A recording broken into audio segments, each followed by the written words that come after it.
लिए यहाँ पर एक प्रोजेक्ट बनाया हुआ है कि गणित की ज्यामितीय आकृतियाँ क्या होती है। जैसे त्रिभुजों के प्रकार होते हैं, चतुर्भुजों के प्रकार से हैं, हमारे पास में त्रिविमीय आकृतियाँ हैं, बेलन है, शंकु है, गोला है ना। ये सभी ज्यामितीय आकृतियाँ कहलाती है। हमने यहाँ पर गणित की जो ज्यामितीय आकृतियाँ जो 2 डायमेंशन आकृतियाँ हैं उसको हम इस प्रोजेक्ट के माध्यम से समझाएंगे। तो सबसे पहले हम बताएंगे यहाँ पर एक संभव त्रिभुज। कि संभव त्रिभुज किसे कहते हैं। संभव त्रिभुज एक ऐसा त्रिभुज होता है जिसका प्रत्येक कोण 60 डिग्री होता है। तो हमने यहाँ पर देखेंगे कि इसका हम जब 0 पर लेकर आ रहे हैं तो ये कोण इसका 60 डिग्री हो जाएगा। ये कोण इसको हम जब 0 पर लेकर आएंगे तो ये वाला कोण भी इसका 60 डिग्री हो जाएगा। तो इस प्रकार संभव त्रिभुज की तीनों भुजाएं आपस में बराबर होती हैं। एक भुजा, दो भुजा, तीन भुजा, तीनों भुजाएं आपस में बराबर हैं और प्रत्येक कोण भी 60 डिग्री होता है।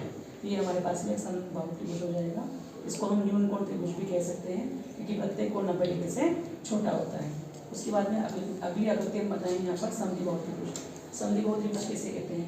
एक ऐसा त्रिभुज होता है जिसकी दो भुजाएं बराबर होती है। जैसे ये दो भुजाएं बराबर लंबाई की है और बराबर भुजाओं के सम्मुख कोण भी बराबर होते हैं। तो ये वाला कोण हम देखेंगे इसको तो ये हमारे पास में 30 डिग्री का हो जाएगा। इसी प्रकार इस कोण को हम लेकर चलेंगे तो ये भी 30 डिग्री का हो जाएगा। और इसको हम जब 0 पर लेकर जा रहे हैं तो 0 पर लेने के बाद में कितना हो जाएगा 120 डिग्री का। तो त्रिभुज की तीनों अंतों को होकर कितना हो जाएगा 120, 30 और 30 मिला के कितना हो जाएगा 180 डिग्री का। और इस त्रिभुज समद्विबाहु त्रिभुज को हम क्या कह सकते हैं, एक अधिकोण त्रिभुज भी कह सकते हैं क्योंकि इसका एक कोण 90 डिग्री से ज़्यादा है। उसके बाद में हम पढ़ेंगे समकोण त्रिभुज। समकोण त्रिभुज किसे कहते हैं। ये एक समकोण त्रिभुज है। समकोण त्रिभुज में क्या होता है कि जिसका एक कोण 90 डिग्री का होता है। जैसे एक कोण 90 डिग्री हो जाएगा इसलिए हम इसको समकोण त्रिभुज कहेंगे। बाकी जो शेष दो कोण होंगे वो 90 डिग्री से छोटे होंगे। तो ये वाला कोण कितना डिग्री हो 60 डिग्री हो जाएगा। इसको हम देखेंगे तो कितना हो जाएगा हमारे पास 30 डिग्री का हो जाएगा। तो 90 और 30 और 60 को जोड़ेंगे तो 180 डिग्री हो जाएगा। तो ये हमारे पास एक समकोण त्रिभुज हो गया। समकोण त्रिभुज में ही पाइथागोरस प्रमेय लागू होता है कि हाइपोटेन्यूज का स्क्वायर बराबर परपेंडिकुलर का स्क्वायर प्लस बेस का स्क्वायर। ये हमारे पास में पाइथागोरस प्रमेय इसमें लागू होता है। इसके बाद हम बताएंगे समांतर चतुर्भुज। समांतर चतुर्भुज किसे कहते हैं। एक ऐसा चतुर्भुज होता है जिसकी दोनों युग्म की भुजाएं आपस में बराबर भी होती है और समांतर भी होती है, समूह भुजाएं। तो ये समूह भुजाएं इसकी बराबर में और आपस में समांतर भी है जो एक दूसरे को कोई प्रतिच्छेद नहीं करती है और इसके सम्मुख कोण भी बराबर होते हैं। तो यहाँ पर हम देखेंगे कि ये वाला कोण 60 डिग्री हो जाएगा इसका और ये वाला कोण इस पर भी देखते हैं तो ये भी 60 डिग्री का हो रहा है। इसी प्रकार इसको हम देखेंगे तो ये 60 डिग्री हो जाएगा। इसी प्रकार हम यहाँ पर 0 पर लेकर आ रहे हैं तो ये वाला कोण कितने डिग्री हो गया इसका 120 डिग्री का। तो ये 120 है तो ये भी 120 हो जाएगा। तो इसके सम्मुख कोण आपस में कैसे होते हैं बराबर में है हमारे पास समांतर चतुर्भुज। ये इसका पहला विकर्ण हो जाएगा और ये इसका दूसरा विकर्ण हो गया। एक दूसरे को समविभाजित करते हैं विकर्ण इसके, ठीक है। उसके बाद में हम बताएंगे समलंब चतुर्भुज। ये हमारे पास एक समलंब चतुर्भुज होता है। समलंब चतुर्भुज एक ऐसा चतुर्भुज होता है इसमें दो युग्मों की भुजाओं में से एक युग्म की भुजाएं समांतर होती है और एक युग्म की भुजाएं असमांतर होती है जो एक दूसरे को प्रतिच्छेद करती है। तो ये हमारे पास समलंब चतुर्भुज होता है। समलंब चतुर्भुज की ये विशेषता है कि इसके सम्मुख अंतर कोण है उनका योग कितना होता है 180 डिग्री। तो ये हमारे पास 120 डिग्री हो जाएगा। इसको जब हम देखेंगे तो ये हमारे पास 0 पर लेकर आए तो ये हमारे पास 60 डिग्री हो गया।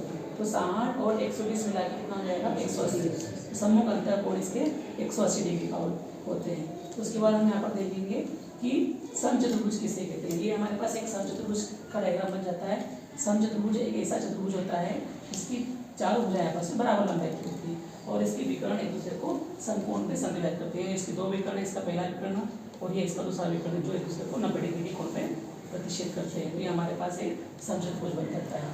इसी प्रकार हम बताते हैं इसमें कि आयत क्या होता है। तो आयत एक ऐसा चतुर्भुज होता है जिसके समूह भुजाएं आपस में बराबर होती है। तो हमारे पास एक आयत की आकृति बन जाती है। तो ये आयत हमने बना लिया जिसके आमने सामने की भुजाएं कैसी है बराबर, ये भुजा बराबर ये वाली भुजा और इसका प्रत्येक कोण 90 डिग्री का होता है। तो यहाँ पर हम देखेंगे तो ये 90 डिग्री कोण हो जाएगा।